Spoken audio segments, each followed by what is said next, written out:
the entire life for our education. But also, putting into your psychology, one day you'll get married, you'll have children, you'll continue the same thing without ever realizing that maybe I'm not that guy to get married. I had my own issues with my own sexual identity to try to come to terms with what that means in terms of all of those expectations of my family from me. Have a chance to win a 6-day, all expenses paid for trip to Cabo, Mexico. Hey, yo, this is Christian D. Evans, host of Journey with Christian D. Evans podcast. First, thanks for listening to this amazing episode. If you find this valuable, please share, like, rate, and comment in the section below and show our guests some love. Secondly, we are very excited to finally release the never before open to the public our Be Uncommon Mastermind, where you can network, collaborate, and receive one-on-one mentorship with 8- and 9-figure business owners. I have had the opportunity to network and interview top-level 8- and 9-figure business owners on our podcast, like Nick Cavuto, who produced $2 billion for his clients and works with people like Gary Vaynerchuk and Tony Robbins. Also interviewed Pascal Bachman, who has built a mid-8-figure business. Someone like Vinny Fisher, which is a 4-time 8-figure business owner. JC Granger, Mandy Ellefson, and so many more. And we have realized that many of our listeners struggle with lack of clarity in their business, lack of clarity in structure and scale of growth of their company. And it feels like you're handcuffed to a treadmill. And it's like going full speed, and you realize if you misstep once, the full thing comes tumbling down. That is why we are opening up our Be Uncommon Mastermind, where you have the chance to work directly with top-level 8- and 9-figure business owners in my network. Plus, when you schedule a call, show up, and learn more, you are entered for a chance to win a 6-day trip to Cabo, Mexico.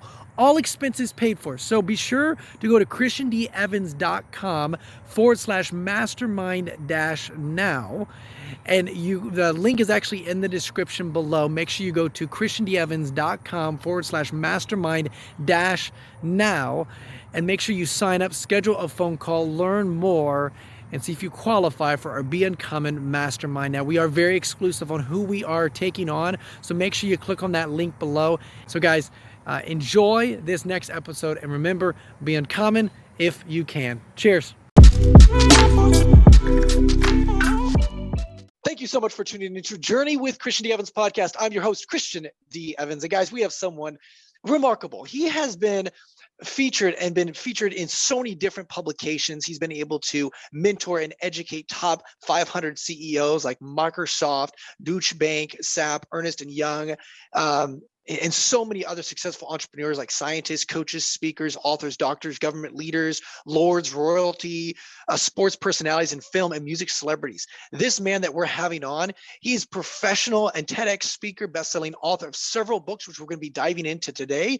Transformational life coach, business mentor, award-winning filmmaker who specializes in human behavior, emotional intelligence, and the psychology of maximizing human potential. With more than 20 plus years of experience in business and in technology, he spent nearly 2 decades in private and public sectors managing large teams and leading multi-million-dollar technology programs before pursuing his calling to travel the world, teaching, consulting, speaking, and inspiring men and women from all nationalities to become purposeful and disciplined masters of themselves, and dedicated leaders and teachers who in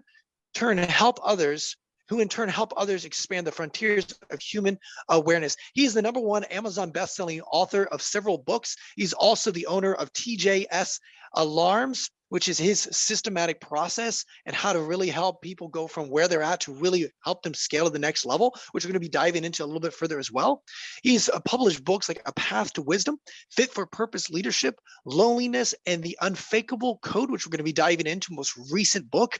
And he also teaches people how to turn life hurdles into life breakthroughs, possibilities for growth, instills you with health behaviors and habits required for maintaining a healthy body. And his incredible name, my friend, Tony J. Selimi. How you doing, my man? I'm extremely well, Christian. I just got back from 2 weeks of travel and working in Northern Macedonia and Albania. Well, there we go. And well, man, I'm really excited because you've got just immense experience and, again, just always hustling, always moving out there and always impacting. But before we dive into it, obviously, people can go to Google and really identify who you are. But I like to really kind of dive in a little bit further, okay? And really say, okay, you have this incredible methodology that you've been able to develop, alarm. And I'd like to kind of talk a little bit about like those several pillars that you've been able to establish, because in this system here, you say real quick, it says, really because of what you talk about in this system, as well as the path to wisdom, is really help people break free addictions, fears, and self-imposed limits, activate your infinite inner intelligence, and help you listen to the calling of your heart, which is huge. So I'd love for you to just kind of talk on that and how you've been able to establish that and build that. Well, I want to start with a story, Christian. I want to bring you into a space where basically it's 2 o'clock in the morning, it's starry night, and everything looks beautiful. But I'm actually in a drench with a fellow soldier and hearing all the shooting of the civil war that I was taken into former Yugoslavia. So on one hand, you see this beautiful sky. On the other hand, you're in the most dangerous. Your life is a danger every single second by snipers, by all the shelling, and it's something that we're seeing now in Ukraine, what's happening. So I want you to imagine that person who's 19 years old, taken from university straight into an army and trained to fight a civil war deep down despises. So those challenges of the civil war, the fact that my life was saved was for me an indication there is a bigger game at play. And I wanted to understand why things happen in life and why we as human nature, as humans, with this tremendous intelligence given by our creator, whether you call it God, energy, universe, whatever you want to call it, this deep intelligence embedded in each one of us.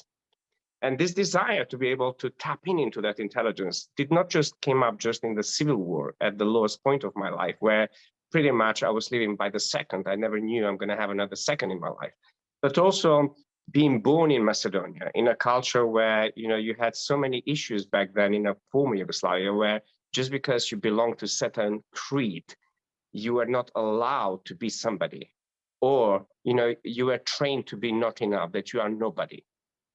And also grew up in a culture where pretty much back then, we're talking about 40 years back in time, women had zero rights. And anybody who was different in that culture from any point of minority, you were subjected to abuse, to emotionally, mental and physical abuse.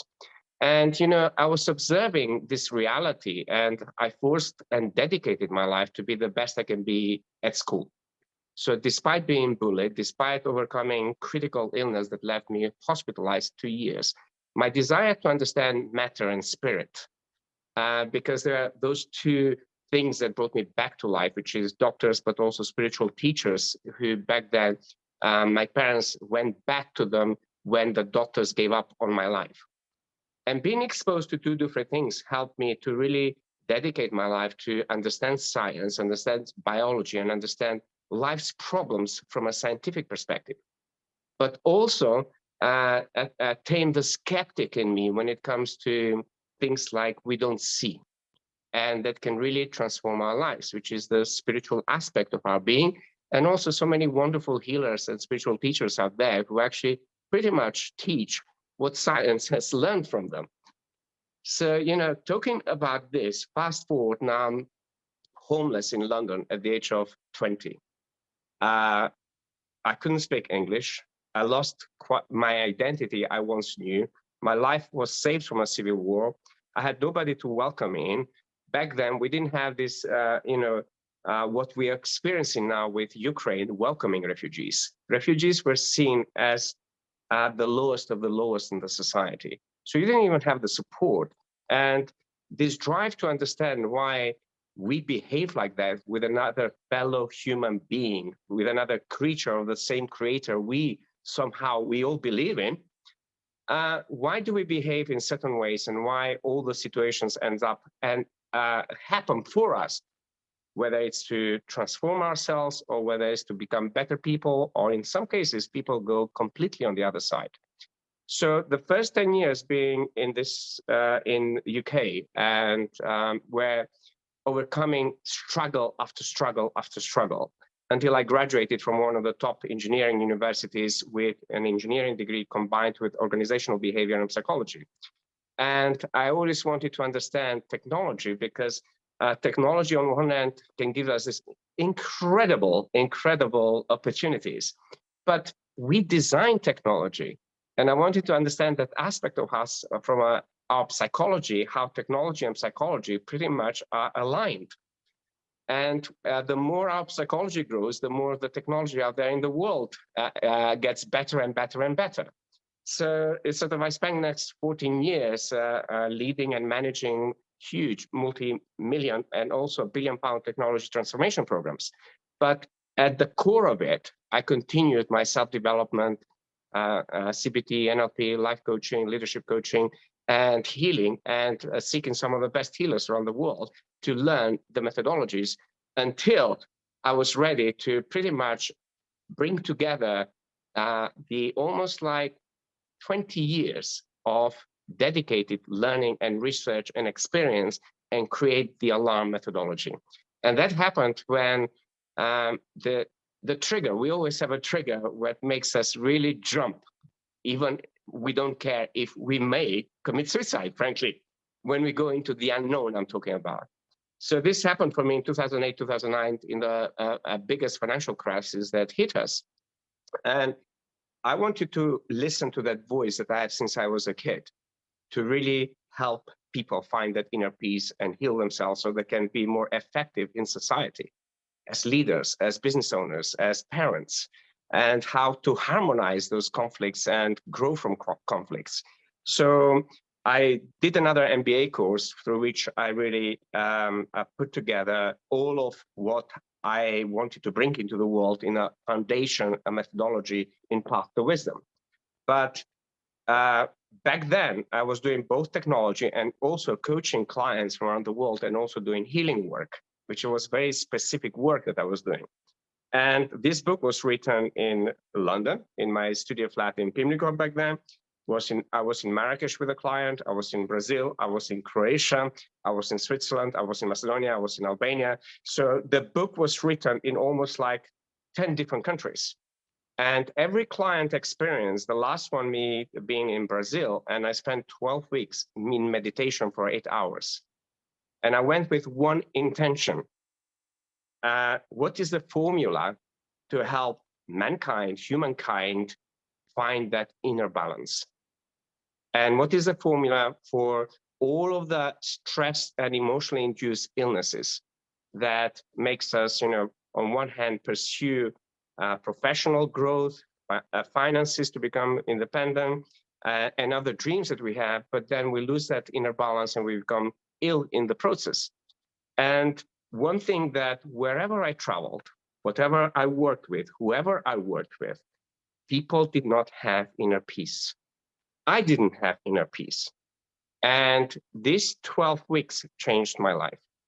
And it was difficult, yes, because we are fidgety as people. But it brought together the 25 principles in an acronym ALARM. Why? Because, just like every single sophisticated alarm system, and I'm talking about, let's say, the alarm systems in Vatican, or let's say the alarm systems in the banks of Switzerland. They are most sophisticated alarm systems that can prevent intrusion. Now imagine, who created this? It's us. A human being created that. Therefore, the same intelligence that runs through us, meaning the same intelligence that created, we're talking about a basic egg and a spermatozoid that creates a human being. The same intelligence also has this inner alarm that helps you get back into alignment when you are out of alignment in any of the critical areas of life. But unfortunately, the noises, the distortion, and all these demands and pressures of the external life has made people silent that alarm and live their life on snooze. Well, you're exactly right, and it's so sadly how many people run that. And what I always find about your story so interesting is how you were born in really deep poverty. You were homeless, and you struggle with that. And what I always found so interesting as I just went through life is that how some people can be in the same situation, but they choose not to do something about it, right? And again, it's victim, it's not taking ownership of where you're at and realizing, okay, you know what, I don't have There's certain things you cannot take ownership, right? What I found, let me ask you, because Tony, when you were homeless, when you were in poverty, why do you think you got out of that, removed yourself from that, compared to some of your other friends that may or may not be still in that situation? Was it just internal ownership? Was it, hey, you know what, I'm choosing to do something different? Was there a mentor? Was there someone alongside that came alongside you during that tough time? And over many, many years, you've now been able to, because of your experiences, I've been able to develop the alarm system, which is so accurate. And sadly, just so many people are basically dead, right? They're living, but they're dead, right? So I'd love to kind of get your response on that. You made me a bit emotional by that question, Christian. And the reason being is because occasionally I meet the very same people who were next to me homeless in London, and they're still homeless. So, and I've asked these questions many times. And the answer is complicated for sure. Why? Because each human being is subjected to specific circumstances that shapes both your psychology and your mind being your conscious, unconscious mind, and the different aspect of your conscious mind and unconscious mind. Now, I was fortunate on many levels, despite of all these adversities. I'm the youngest of 6. My parents were very hardworking entrepreneurs. And basically, I mean, they started their life from nothing as well. In Northern Macedonia, they married just after the Second World War, and mom and dad pretty much became restaurateurs. But my dad's journey started with pretty much going out there and being of service to people, starting with, working on trains and selling food on trains for passengers going from Macedonia all the way to Western Europe. But back then the train was Macedonia to Slovenia. And with his eldest cousin, because he was the eldest of the 7, and my mom was the youngest of the 7, they were into an arranged marriage, and then they had to provide for the entire family. And although mom and dad were the best in school, unfortunately, when they got married at that age, very young, they didn't think about themselves. So their duty was to provide food on the table for the rest of the family. So my dad with my first cousin, after made some money on working on trains, they bought a truck. And from truck, they started cutting woods. And they didn't use the modern technology we have today. We're talking about having an axe and going in the forest and cutting wood every single day and using ropes to take those woods, put them on a truck, and then resell them in Belgrade for companies who would do like products, because certain wood that we have in Macedonia, it's used for most expensive furniture. Now, the next trip of my dad was to use that money and start building restaurants for his brothers, for his sisters, for the family, so they become effective and efficient in their own life. So despite all of that, one of the things that my parents bestowed upon all of us, especially I took that on board 100%, is the importance of education. So, at school, since I was young, I was gifted because pretty much I was ahead, like 5-10 years ahead of anybody at my level. So therefore, my dad and my mom invested in private tutors. So I always had a private tutor in maths, in physics, in technology, in science, in biology. So when I was in primary school, I had high school teachers. When I was in university, I had doctorate teachers to help me with that. And in high school, I became one of the top physicists and mathematicians. And I went in one of the top mathematical schools in Macedonia, but also in former Yugoslavia. As a result of that, I got the first place in one of the top universities in engineering in former Yugoslavia before everything broke down.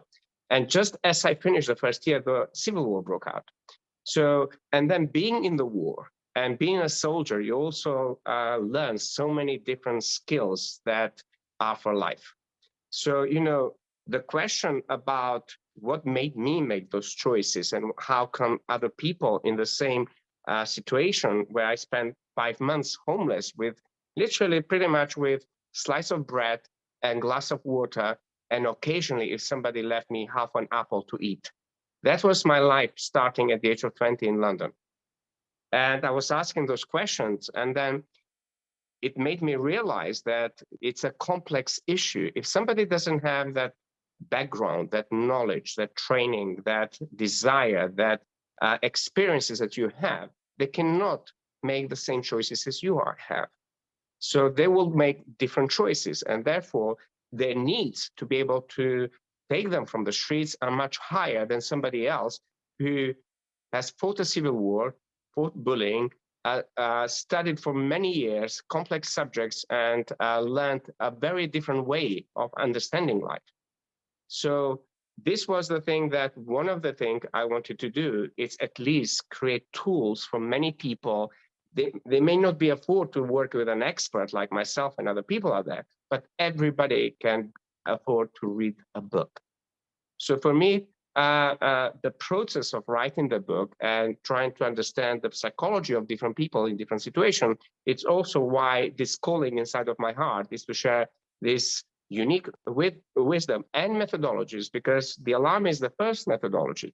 Then I created the hashtag loneliness, which has its own methodology of understanding human energy field and how to turn those complex adverse situations into you living in oneness and being of service to mankind.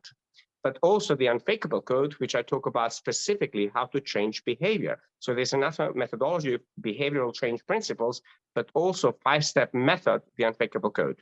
And after all of this, in the last 2 years, basically, because the COVID was written as an answer to the COVID crisis and to navigate uncertainty, I literally wanted now to take the whole work to a whole new level and actually give mankind, humankind, another methodology, which is, first time I'm sharing it with you, it's a path to excellence.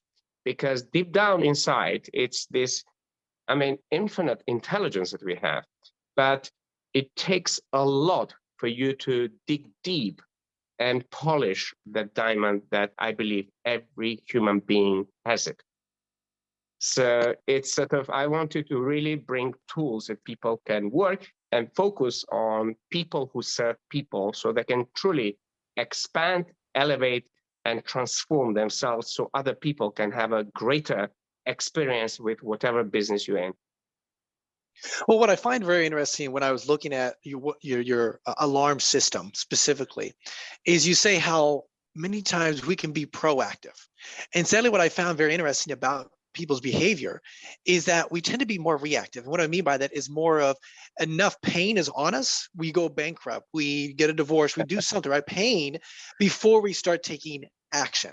And it's like, I always think as the individual that, hey, that you go to the doctor and the doctor says, hey, if you smoke one more pack, you're going to die, right? And it's like, oh, now all of a sudden there's enough pain that triggers me to stop, when the reality is I've always had that opportunity in me, or always had that courage or strength or wisdom or whatever to make that decision, that choice. And it's just a choice. It's just a simple choice.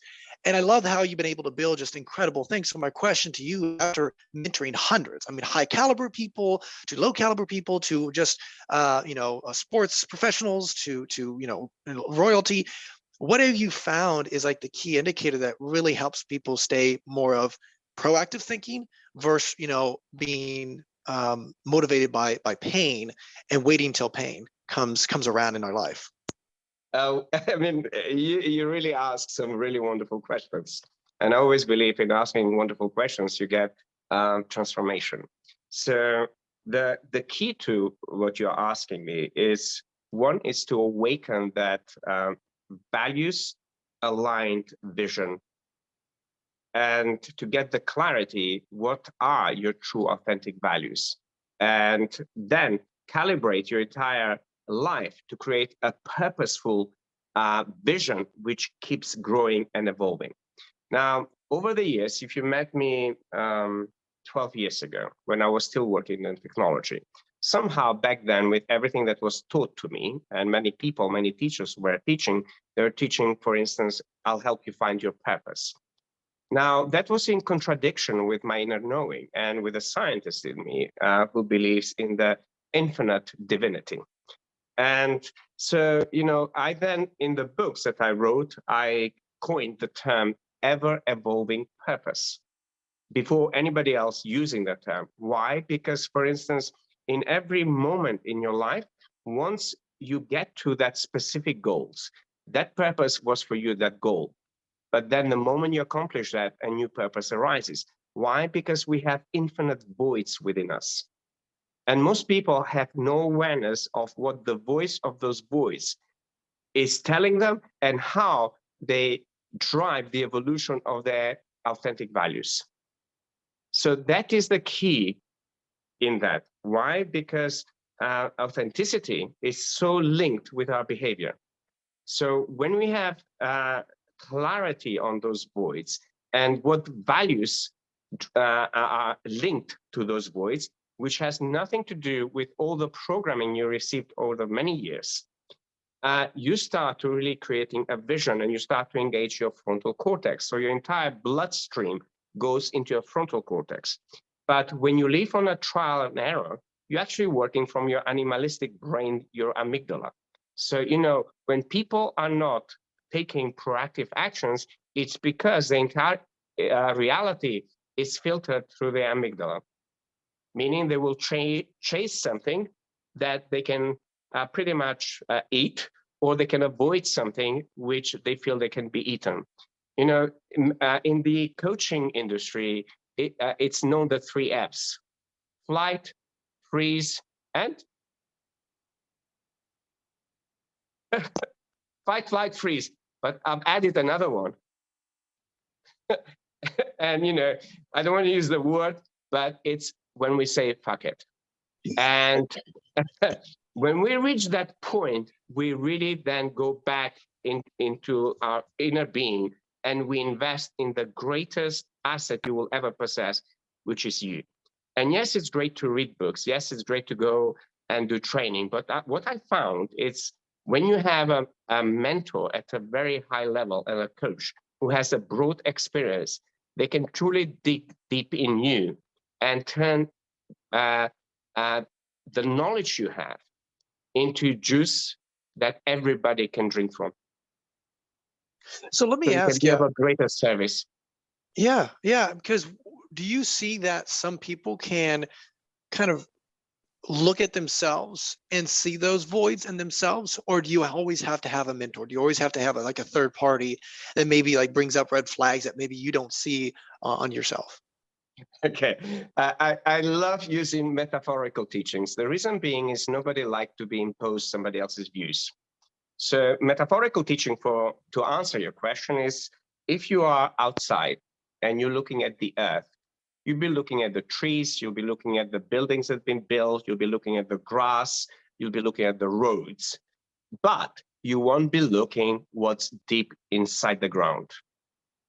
So while it's important you to do that, to looking on the other side, to go really deep inside of you, it is beneficial and it is wise for you to invest in a coach, in a mentor who can ask you specific questions around to unravel what's deep inside.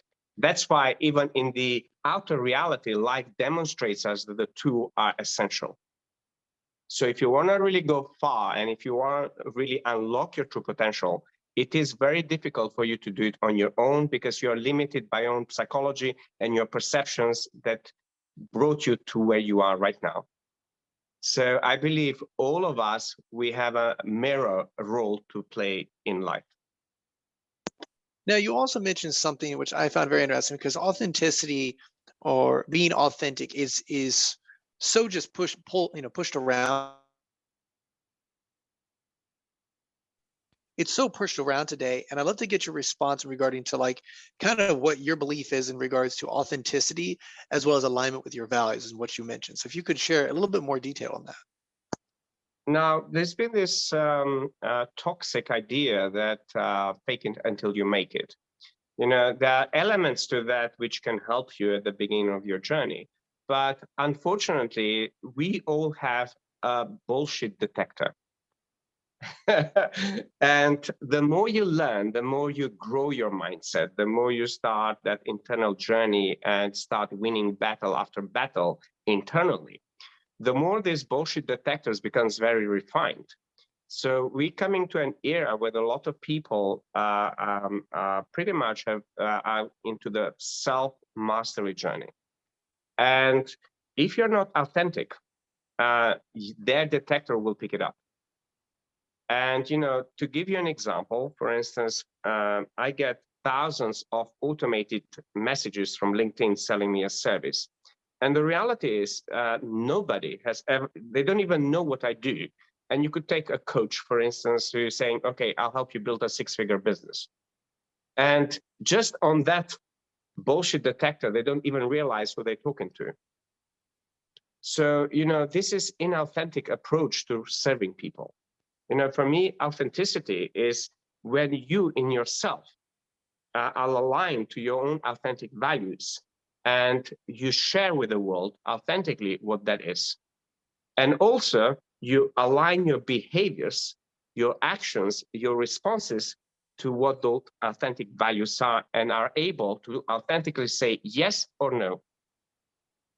So, Yeah, and I think it's so interesting you're bringing up these points, Tony, because see, it's so funny because it's like I know so many people like they get it, they see that, but yet they keep doing it. And it blows my mind. It's like I look at it like almost like people that smoke. There's enough data to say, hey, don't smoke. Like it literally causes cancer and stuff, but people still smoke and they still vape, even though we know. And what I find so interesting is just because it's so enrooted, some people just don't. They choose not to. And the same thing with those cold LinkedIn messages. We all get them. It's like, stop doing it, right? There's so many salespeople, there's so many coaches that say, stop doing it. It is not effective, but we still receive them. Why? Because people are so short-term thinking versus long-term thinking and building those relationships and being authentic. So what do you think is going on in the culture right now in regards to why people come across as fake and not authentic? And how do you really solve that? And how do you stay consistent with your authenticity? And I'm not just talking externally, but also internally being integrous. It is why actually I wrote this. It's exactly why I wrote that, the unbreakable code. So when we are inauthentic, what people don't realize, it's first and foremost, it takes your entire body a lot of energy to manage the different masks that we show to the world. So this is what I talk about in the Unfakeable Code book. I talk them about the different personas that we build as we go through the evolution of self.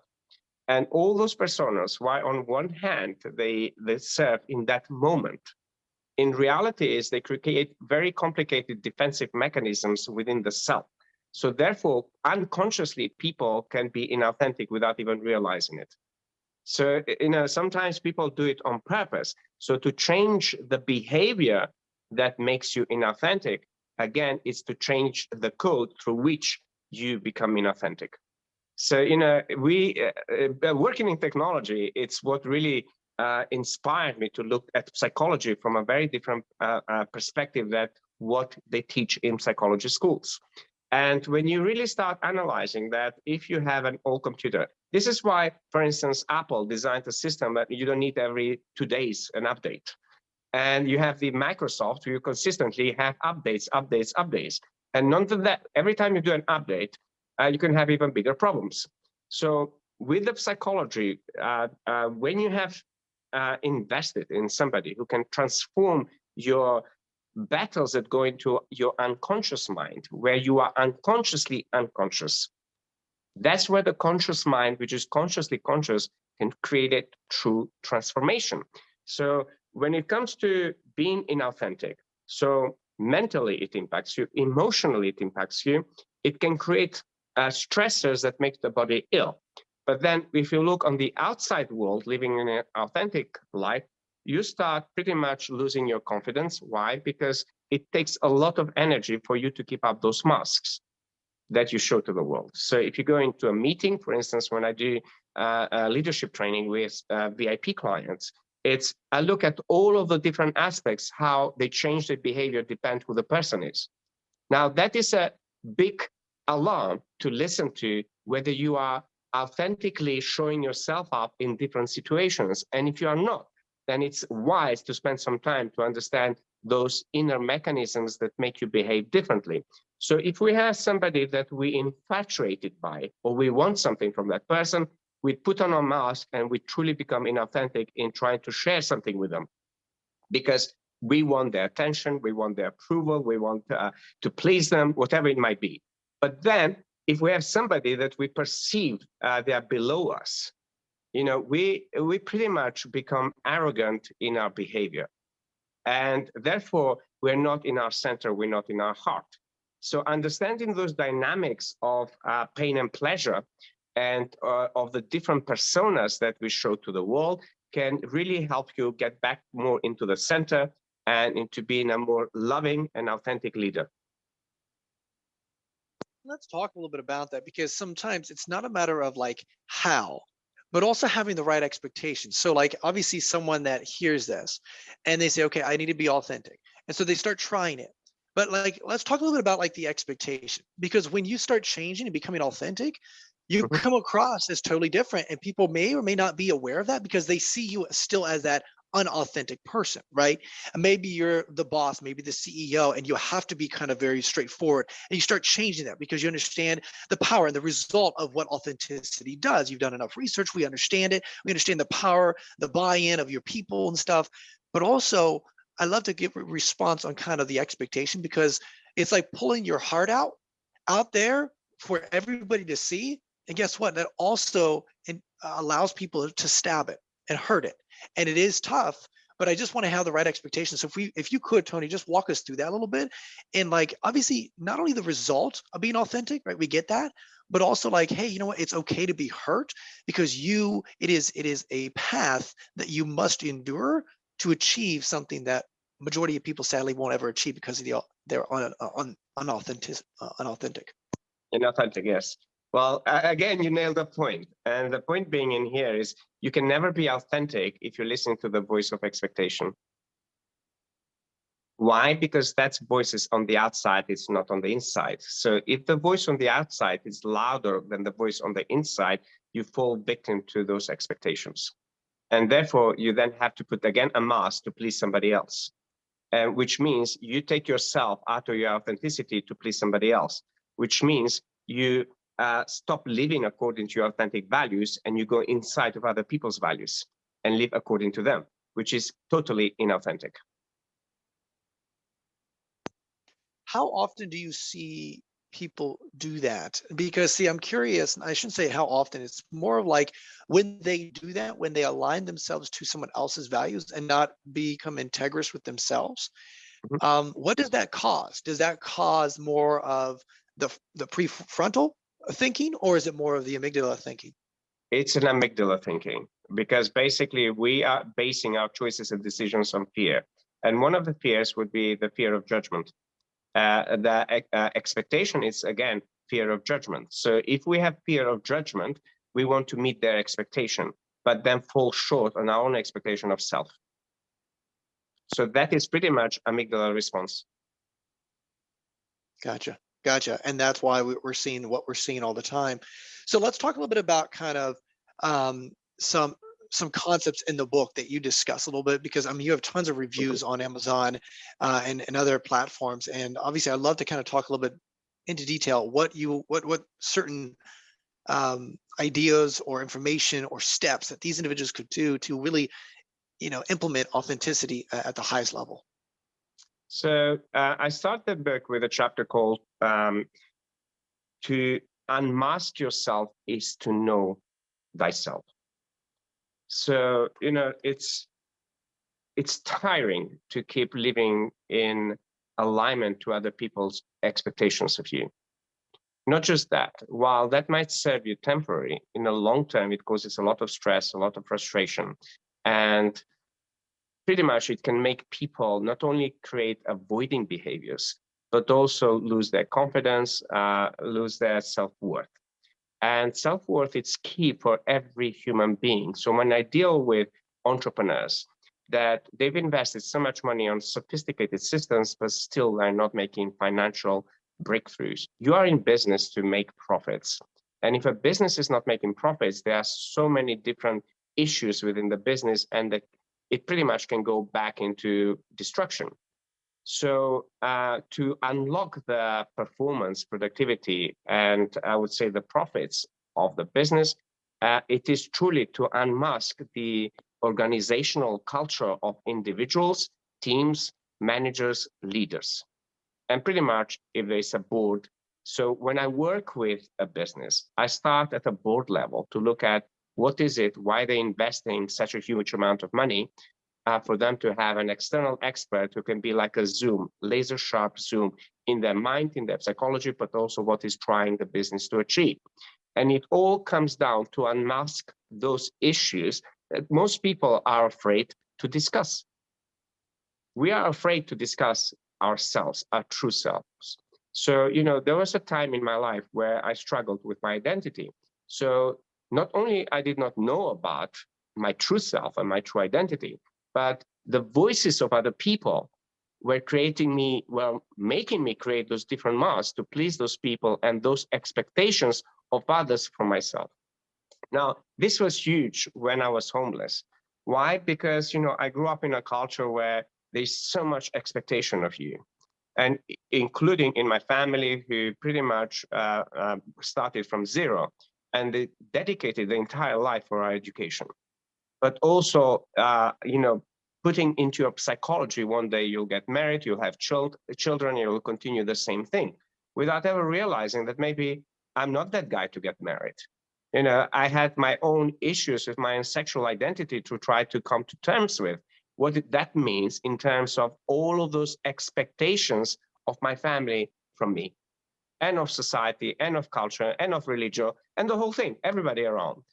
Because I've lived it in a very traumatic way. It's also what helped me understand why unmasking yourself is key to transformation and to authenticity. So the other thing that I talk in here, there are so many wonderful subjects that I talk in the book, but majority of the people respond to external stimulus by arming their emotions.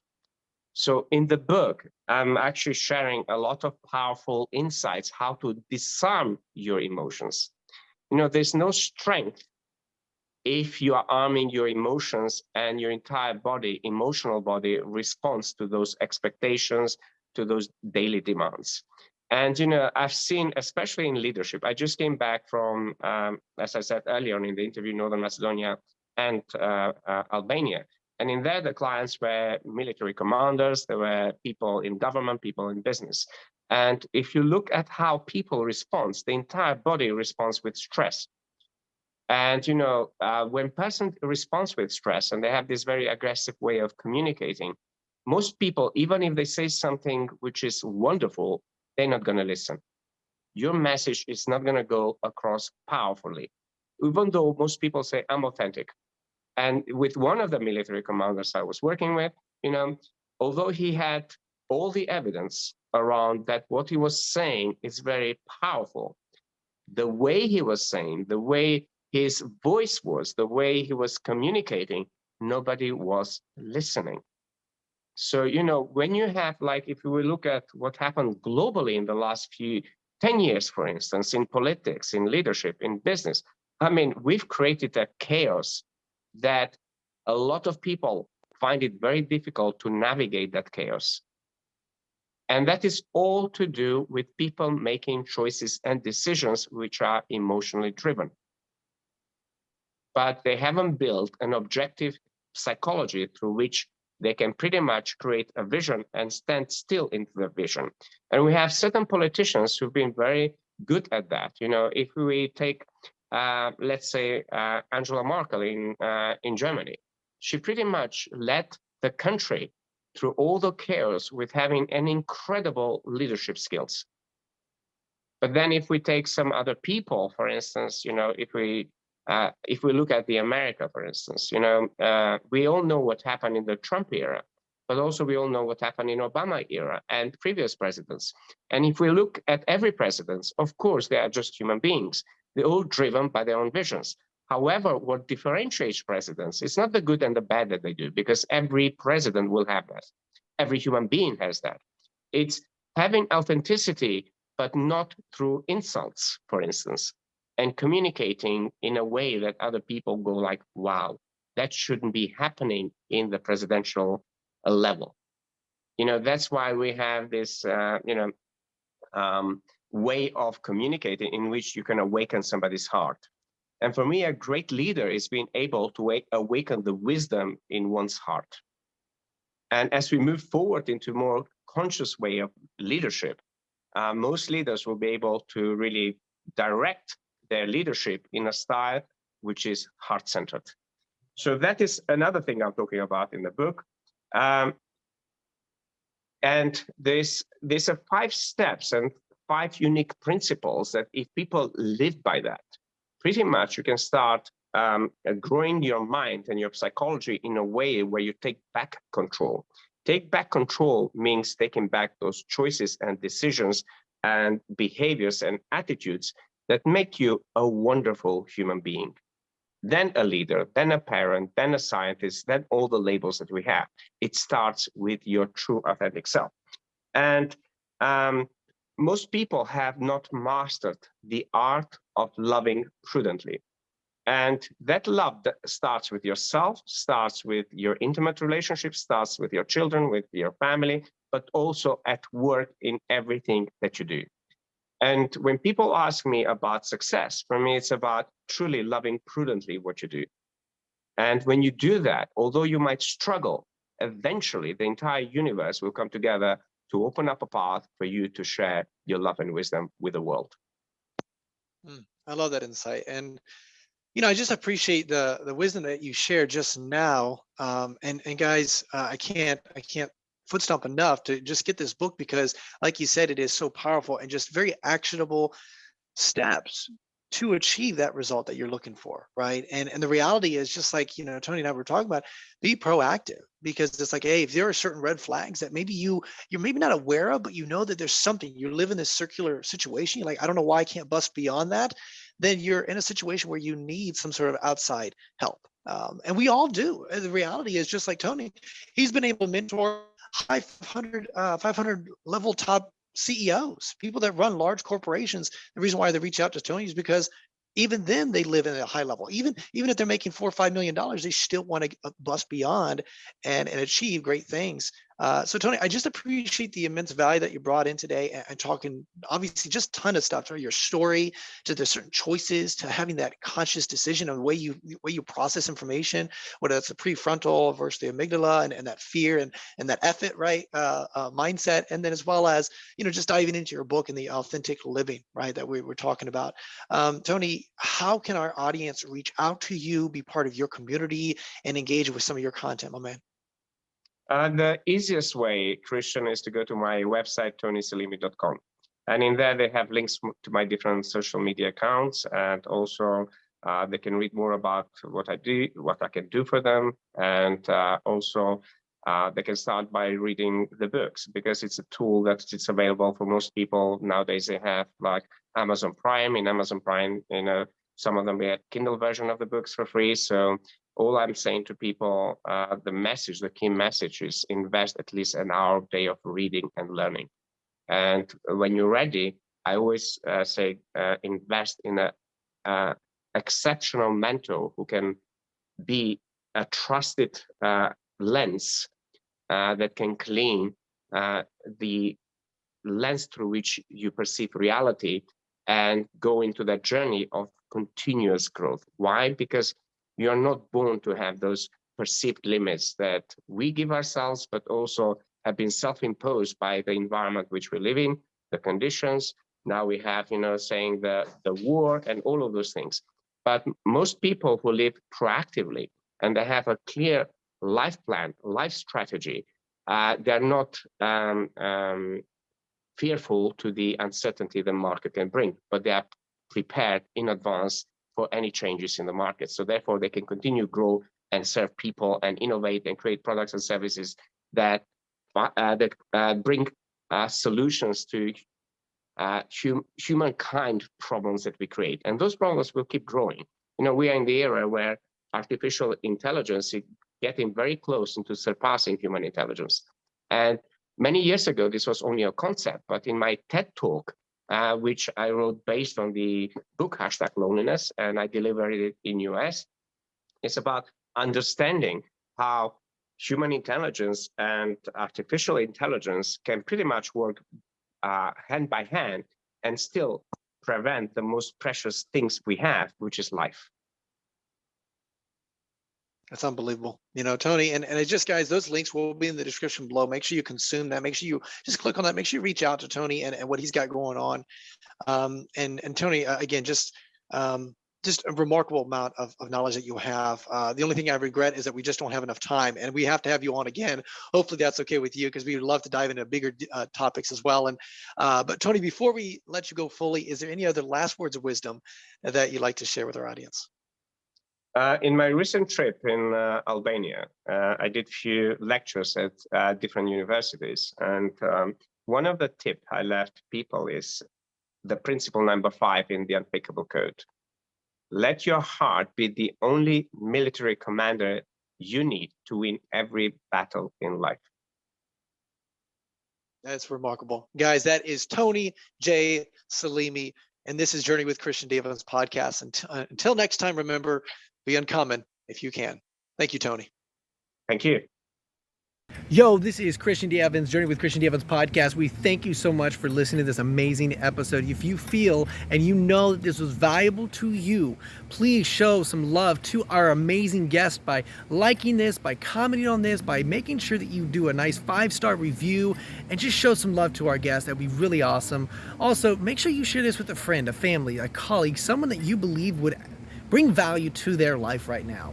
And guys, we just want to say thank you again for just being part of our community. If you want to have more resources, don't be afraid. Go to christiandevans.com. You can actually schedule a phone call with me, or you can send me an email at christian.evans@beUncommonIfYouCan.com. That's christian.evans@beUncommonIfYouCan.com. Always love to hear some feedback, and let me know what is the number 1 or 2 things that you are struggling in your business and your life, and we'll make sure we have those conversations. Guys, that is Journey with Christian D. Evans podcast, and until next time, remember, be uncommon if you can. Cheers.